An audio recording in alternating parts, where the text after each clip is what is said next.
Kentucky cooking segment brought to you by Creative Kitchen and Bath, where you will always cook in style. Welcome back to Midday Kentucky. Chef Allison Davis here, cooking it up in the kitchen. We're going to do a version of a chili.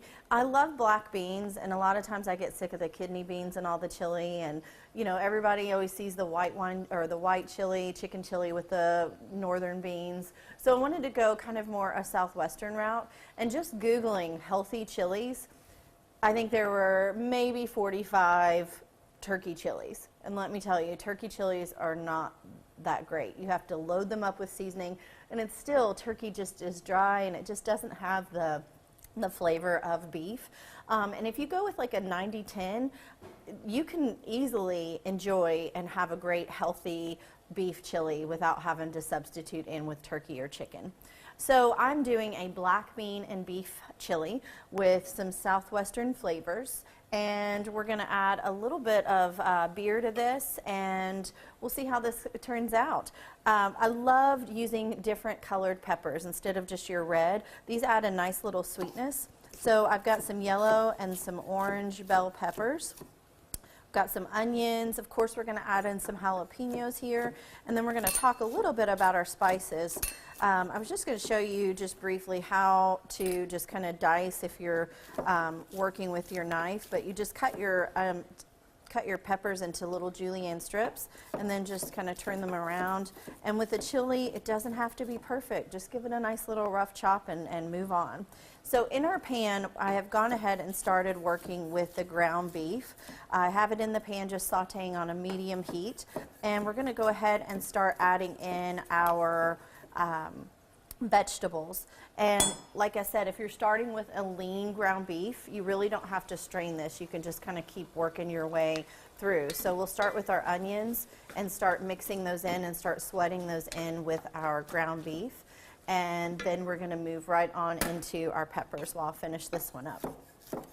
I want to talk briefly just about the jalapenos, because I don't think you necessarily have to have gloves when you're cutting jalapenos, because they're not that spicy to where they're going to burn your hands.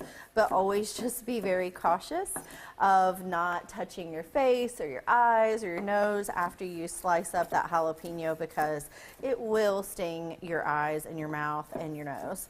And the reason I know is because I've done it. I think we've all probably done it at once or twice in our life. But just be cautious of that. But I don't think with a jalapeno you necessarily need those gloves to protect your hands. If you're working with a serrano chili or something that's smaller like a ghost chili, absolutely, because those will continue to linger in your hands. And always remember, if you want it to be less spicy, just remove those seeds, because the capsaicin is really where you find the heat in the seeds of the peppers. Okay, so we're going to go in with our peppers, and then we're going to add in our jalapeno. And that's the beauty of chili, because it is just all one pot cooking. And the longer it simmers, the better it gets. And really, if you make this up a day or two before, it's going to be even better, because it gives your chili a chance for all those flavors to kind of come together. All right, so now that we've got our beef cooked, we're sauteing off our peppers. We're going to season it up and talk about our spices. And I have quite a bit, but they're key. So we definitely are going to add some garlic powder to this. If you don't have garlic powder, you could certainly add in just minced garlic. We've got some onion powder going in. We have, let's see, ancho chili powder. Gotta have chili powder. But then we also have some chipotle chili powder, because I like that kick. And because we're going kind of more southwestern, that chipotle is going to give it a nice smoky. Paprika is going to give it a great color.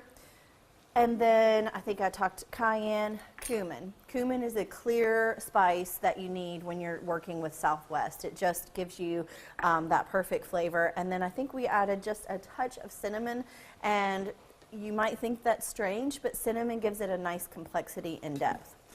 All right, so in addition to this, a few other additives, and then we're going to let this simmer, and I'm going to share the recipe with you on our site. We've got diced tomatoes, diced green chilies, we've got some black beans, of course, and then we're going to top it with a little bit of beer. And I picked this one up specifically because it's a West 6 beer, and it's a Mexican-style lager. So I'll put all of this recipe on our website at wtbq.com/recipes tab.